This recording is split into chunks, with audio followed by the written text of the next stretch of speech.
কোনো একটা কোম্পানির ব্যালেন্স শিট কীভাবে দেখতে হয়, এবিডা কী, ক্যাশ ফ্লো স্টেটমেন্ট কী, ব্যালেন্স শিটের মধ্যে অ্যাসেট লায়াবিলিটিসটা কীভাবে আমরা দেখব, প্রফিট অ্যান্ড লস কীভাবে দেখব, এবং কোনো একটা কোম্পানির নেট ক্যাশ ফ্লোটা কীভাবে, কি আদৌ কি কোম্পানি ঠিকঠাক প্রসেস ফলো করে চলছে কি না, আদৌ কোম্পানিটা গ্রোথ হচ্ছে কি না, এভরিথিং যদি দেখতে হয় তাহলে আপনাদেরকে কিছু অ্যানালাইসিস করা শিখতে হবে, ফাইন্যান্সিয়াল অ্যানালাইসিস করতে হবে। তো এখানে আমি টিকার টেপের যে ওয়েবসাইটে এখানে চলে এলাম। এখানে এসে আমি সার্চ করব, যে কোনো একটা কোম্পানি সার্চ করতে পারি আমি, যেমন ধরা যাক টিসিএস আমি সার্চ করলাম। তো টিসিএস আমি যদি সার্চ করি তাহলে কি দেখা যাচ্ছে দেখি। তো টিসিএস আমি এখানে সার্চ করলাম। তো টিসিএসের এখানে দেখুন share, large cap company, information technology থেকে বিলং করে, লো রিস্ক কোম্পানি একটা, এবং শেয়ার প্রাইস 3087 টাকা এই মুহূর্তে। এর যদি আমি 5 ইয়ার্সের বেশি আমি যদি দেখি তাহলে কোনো একটা সময় টিসিএসের শেয়ার প্রাইসের দাম ছিল 100 টাকা মাত্র, এখন সেটা 3354 টাকা হাই করেছিল, এখন এই মুহূর্তে 3000 সামথিং আছে। তাহলে বুঝতে পারছেন এটা একটা কত বড় গ্রোথ, 2489% গ্রোথ এই কোম্পানি দিয়ে গেছে এর শেয়ার হোল্ডারদের। তাহলে এই পার্টিকুলার টিসিএসের যে মানে ব্যালেন্স শিটটা আপনাকে অ্যানালাইসিস যদি আপনি করতে হয় তাহলে আপনি কয়েকটা জিনিস আপনি দেখবেন। এবিটা এটা অ্যাকচুয়ালি কী। তো দেখুন এখানে এই কোম্পানির, আমি কোথায় যাব, আমি এই কোম্পানির পার্টিকুলার এখানে আমি এর ব্যালেন্স শিটে চলে যাব।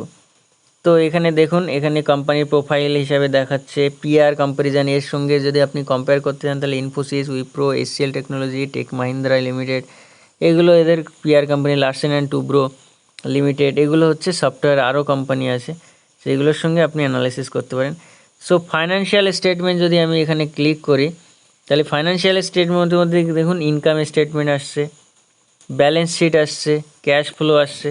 তাহলে এই যে ইনকাম স্টেটমেন্ট, ব্যালেন্স শিট, এগুলো যে আপনি মানে এগুলো যখন আপনি দেখবেন তখন এই ইনকাম স্টেটমেন্টের মধ্যে দেখুন কয়েকটা প্যারামিটার আপনি দেখতে পাচ্ছেন। Total revenue, EBITDA, PBIT, PBT, net income, EPS, DPS, pay out ratio, এগুলো কী অ্যাকচুয়ালি, এগুলো থেকে কি কিছুই বোঝা যাচ্ছে? অ্যাকচুয়ালি কিছুই বোঝা যাচ্ছে না। আপনি হয়তো যদি না এটা নিয়ে অ্যানালিসিস করে থাকেন, চর্চা করে থাকেন, তাহলে আপনি কিছুই বুঝতে পারবেন না।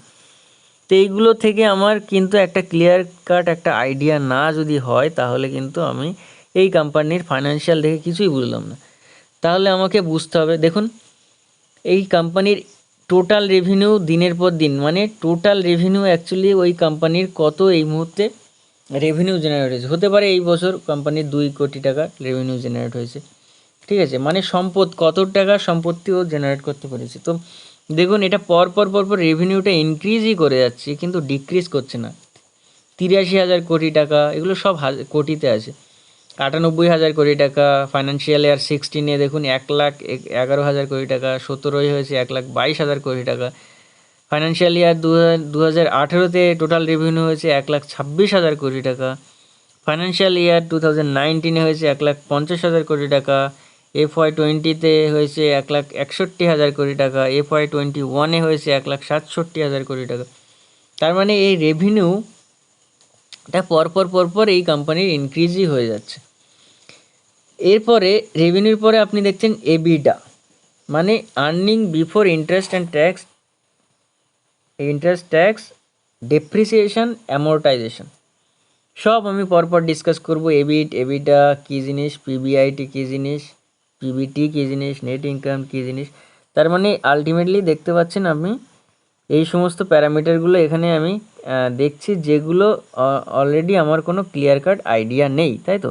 তাহলে এই আইডিয়া আমাকে করতে হবে, আদারওয়াইজ আমি কিন্তু এই কোম্পানির ফাইন্যান্সিয়াল যে প্যারামিটার যেগুলো আছে সেগুলো থেকে কিচ্ছু বুঝতে পারবো না।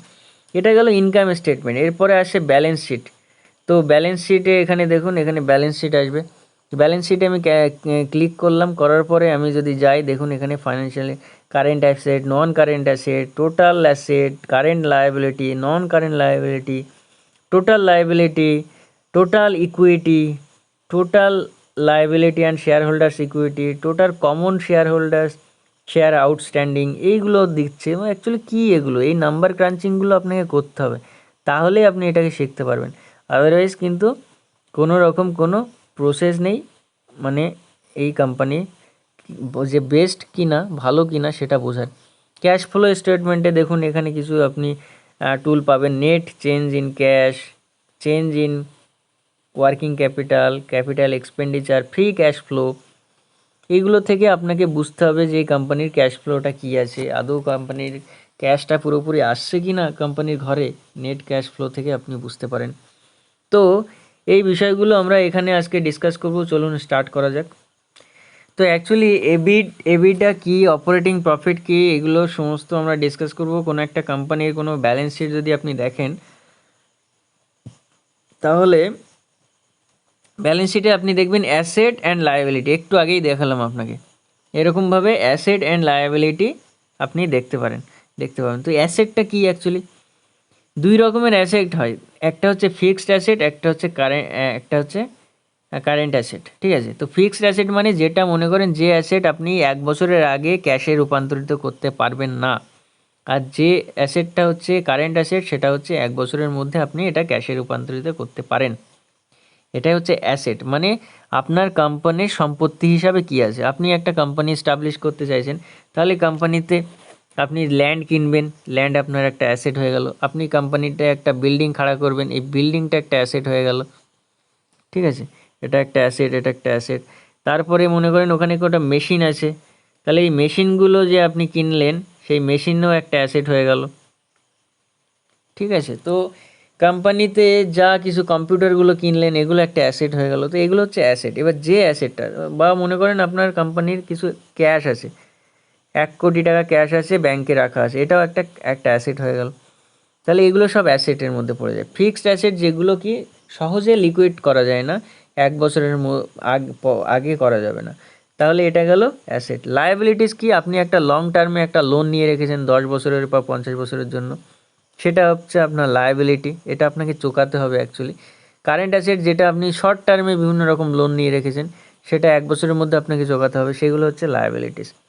তো ব্যালেন্স শিটে অ্যাকচুয়ালি অ্যাসেট অ্যান্ড লায়াবিলিটিসের যে ব্যালেন্সটা করা হয় actually, total asset is equal to total liability, এইভাবে মানে টোটাল অ্যাসেট আর টোটাল লায়াবিলিটিটাকে অ্যাকচুয়ালি এইভাবে মানে ডিসপ্লে করা হয় ব্যালেন্স শিটে। এরপরে আসে প্রফিট অ্যান্ড লস স্টেটমেন্ট, যে কোম্পানির কত কি প্রফিট হয়েছে, কত লস হয়েছে। তো রেভিনিউ যেটা জেনারেট হলো, ওইটার থেকে এক্সপেন্স যদি আমি মাইনাস করি, খরচটা মাইনাস করি, তাহলে কোম্পানির প্রফিট, যে প্রফিটটা অ্যাকচুয়ালি হয়, যে ধরে নিন কোম্পানি 2 কোটি টাকা রেভিনিউ জেনারেট করেছে 1 বছরে, এবং এক্সপেন্স হয়েছে 1 কোটি টাকা, তাহলে 1 কোটি টাকা কোম্পানির প্রফিট হলো। এই 1 কোটি টাকা প্রফিট হওয়া মানে এই প্রফিটটাই হচ্ছে আপনার কারেন্ট অ্যাসেট হিসাবে যোগ হয়ে যায়। তো দিস ইজ দ্য, এই প্রফিট মানি হচ্ছে আপনার 1 বছরের নিচে নিশ্চয়ই, তাহলে এটাই আপনার কারেন্ট অ্যাসেট হয়ে গেল। এইভাবে কিন্তু আমি একটা কম বেশি একটা আইডিয়া পেতে পারি। আর কি আছে, আর যদি ফাইন্যান্সিয়াল স্টেটমেন্ট দেখতে হয়, আর আপনাকে দেখতে হবে সেটা হচ্ছে cash flow statement. Cash flow statement কী করে, যে আপনি কোম্পানি চালাচ্ছেন, এই কোম্পানির যে টাকাটা, যে সেলটা হচ্ছে, সেই সেলটার পরে এই কোম্পানি মনে করেন 2 কোটি টাকা সেল হলো, এটা মানে রেভিনিউ জেনারেট হয়েছে অ্যাকচুয়ালি। তো এই সেলটার পরে এই কোম্পানির 1 কোটি টাকা প্রফিট হলো, যাই কিছু হলো, সেই টাকাটা আদৌ কোম্পানির ঘরে আসছে তো। তাহলে ক্যাশ ইন ক্যাশ আউট এটা আপনাকে দেখতে হবে, দেখে নেট ক্যাশ ফ্লো কী আছে সেটা আপনাকে ক্যালকুলেশনের মধ্যে ফেলতে হবে। এবং যদি এটা ঠিক হয় যে হ্যাঁ, যত আপনার কোম্পানির লাভ হয়েছে বা যা কিছু ইনকাম হয়েছে, সেটা সম্পূর্ণ কোম্পানির ঘরে ইন আর আউটের যে ব্যালেন্স শিট আছে, in and out cash flow স্টেটমেন্টের ওখানে, এবং ফ্রি ক্যাশ ফ্লোর মাধ্যম দিয়ে আপনি ওটা দেখতে পারেন যে হ্যাঁ, কোম্পানির ঘরে এই টাকাটা আছে। তো কখনো কখনো দেখা যায় কোম্পানির প্রোডাক্ট তো সেল হয়ে গেছে, কিন্তু ক্যাশটা ঘরে আসেনি। তো এরকম অনেক কিছু ব্যাপার আছে, যেমন মনে করেন কোম্পানি সেলটা বাড়ানোর জন্য বা রেভিনিউটা বেশি দেখানোর জন্য 31শে মার্চের পরে, এটা তো অ্যাকচুয়ালি ইয়ার এন্ডিং, তো মনে করেন কোম্পানি কি করবে, 31শে মার্চে একটা সেল দেখিয়ে দেবে কোনো একটা পার্টিকুলার ব্যক্তির নামে, আবার সে 2 তারিখে, অক্টোবরের 2 তারিখে কী করবে, সেই প্রোডাক্টটাকে আবার বিক্রি হয়নি বা রিটার্ন হয়ে সে আবার নিয়ে নেবে। তাতে কি হয়, একটা সেলে যে প্রফিট থেকে শুরু করে সব জায়গায় এই কোম্পানি কি করে, এর ব্যালেন্স শিটে একটা মানে ম্যানিপুলেশন করার চেষ্টা করে, যাতে কোম্পানির যখন রেজাল্ট আউট হবে যেন ভালো একটা রেজাল্ট দেখতে পায়। এই রেজাল্ট যদি খারাপ হয় তাহলে কিন্তু এটা একটা নেগেটিভ সেন্টিমেন্ট হিসেবে কাজ করে কোম্পানির। তার উপরে শেয়ার হোল্ডাররা কী করে, সঙ্গে সঙ্গে শেয়ার বিক্রি করে মার্কেট থেকে বেরিয়ে আসার চেষ্টা করে। এই সমস্ত কারণের জন্য অনেক কোম্পানি কী করে, তার সেলটা বেশি দেখানোর জন্য বা প্রফিটটা বেশি দেখানোর জন্য এই ধরনের ম্যানিপুলেশন করে, এবং এটা ক্যাশ ফ্লো স্টেটমেন্ট দেখলে কিন্তু সমস্ত ক্লিয়ার হয়ে যায়। তো এইসব বিষয়গুলো কিন্তু খুবই গুরুত্বপূর্ণ বিষয়, যেগুলো আমরা যেহেতু আমাদের হার্ড আর্ন মানিটাকে ওখানে ইনভেস্ট করব, তার জন্য আমাদের এই প্যারামিটারগুলো নিয়ে কিন্তু কালচার করতেই হবে। সুতরাং আমরা আজকে একটা কোম্পানির ইনকাম স্টেটমেন্ট নিয়ে আলোচনা করব, অ্যানালাইসিস করব, এবং করে আমরা দেখব যে আদৌ এই কোম্পানিটা সঠিক পথে রান করছে কি করছে না। সুতরাং আমরা আজকে যেটা ডিসকাস করব সেটা হচ্ছে এবিড অ্যান্ড এবিডা। সেটা কি অ্যাকচুয়ালি? তো এবিড অ্যান্ড এবিডা এটা ডিসকাস করতে গেলে আজকে ডিসকাস করব আমরা পরের লেকচারে। অ্যাকচুয়ালি আমরা আজকে যেটা আমরা দেখলাম সেটা হচ্ছে যে অ্যাকচুয়ালি ক্যাশ ফ্লো স্টেটমেন্ট কি, প্রফিট অ্যান্ড লস কি, কোনো একটা ব্যালেন্স শিট কীভাবে দেখতে হয় সেটা আমরা দেখলাম। আরও একবার আপনাদের দেখিয়ে দিচ্ছি।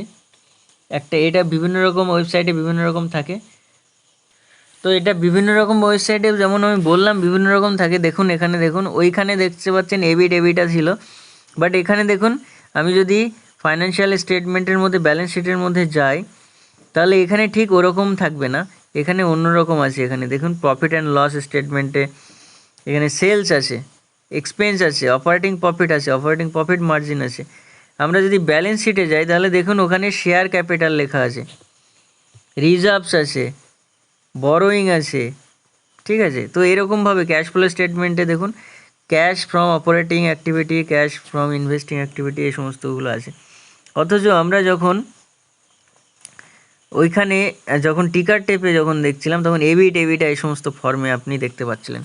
তো অ্যাকচুয়ালি যে এবিটা এগুলো মানে এক একটা ওয়েবসাইটে এক এক রকম থাকবে।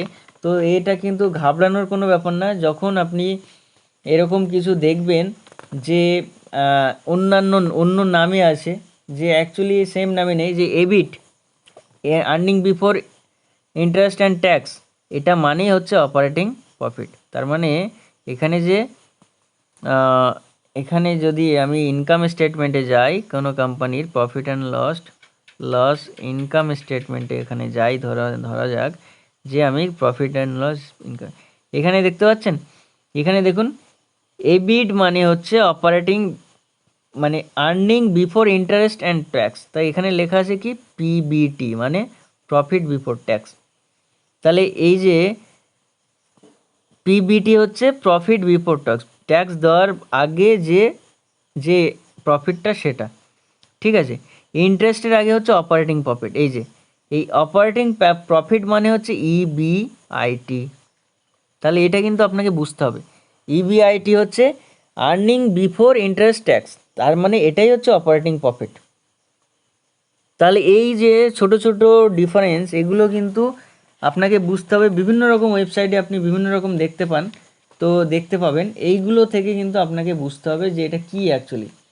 এই ইবিআইটিকে পিবিআইটিও বলা যেতে পারে, প্রফিট বিফোর ইন্টারেস্ট ট্যাক্স। তার মানে earning before interest tax, profit before interest tax বা অপারেটিং প্রফিট, এগুলো সব সেম জিনিস।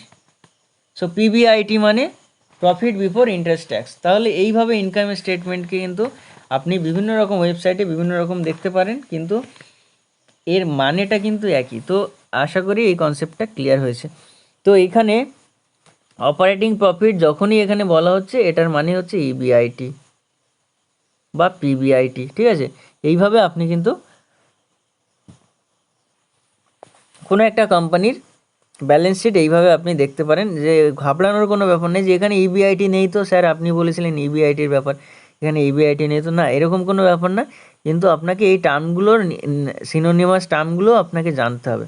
জানলে কিন্তু আপনি সহজেই কিন্তু এই জিনিসটা ধরতে পারবেন যে হ্যাঁ এটা মানে এই, এটা এমন কোনো কিছু না, মানে এমন নয় যে আমাদের ব্যালেন্স শিট আর ইউএসের ব্যালেন্স শিট আলাদা, এরকম কিছু ব্যাপার না। সারা পৃথিবীতে ম্যাথামেটিক্সের কনসেপ্ট সারা পৃথিবীতে একই রকমভাবে চলবে। তো আমরা নেক্সট ক্লাস ইবিআইটি, এবিট এগুলো সব জানবো, ইনকাম স্টেটমেন্ট দেখব, কিভাবে একটা কোম্পানির ইনকাম স্টেটমেন্ট দেখতে হয়, রিড করতে হয়, সেটা আমরা দেখব। তো পরবর্তী ভিডিওতে আমরা এই ভিডিওটা কন্টিনিউ করব। আজকে এই পর্যন্তই, সবাই ভালো থাকবেন। ভিডিওটি ভালো লাগলে অবশ্যই চ্যানেলটা সাবস্ক্রাইব করুন, বন্ধুদেরকে শেয়ার করুন, ভিডিওটি লাইক করুন এবং কোনো কমেন্ট থাকলে সেটা জানাবেন, কমেন্ট বক্সে জানাবেন। কোনো রকম কোনো কোয়ারি থাকলে আমি সেটা অ্যান্সার করার চেষ্টা করব। এবং আমরা পরপর ভিডিওগুলো সিরিজে আনছি, অবশ্যই ভিডিওটা কন্টিনিউ করুন এবং দেখুন। এবং আফটার এন্ডিং দিস ভিডিও, শেষ হওয়ার পরে এই সিরিজটা আপনি বুঝতে পারবেন আপনার ভিতরে কতটা ভ্যালু অ্যাড হয়েছে। তো সুতরাং একটা ভিডিও আনতে অনেক পরিশ্রম করতে হয়। আপনারা প্লিজ ভিডিওটি লাইক করুন, শেয়ার করুন এবং সাবস্ক্রাইব করুন চ্যানেলটা। আবার দেখা হবে নতুন ভিডিও নিয়ে। Thank you.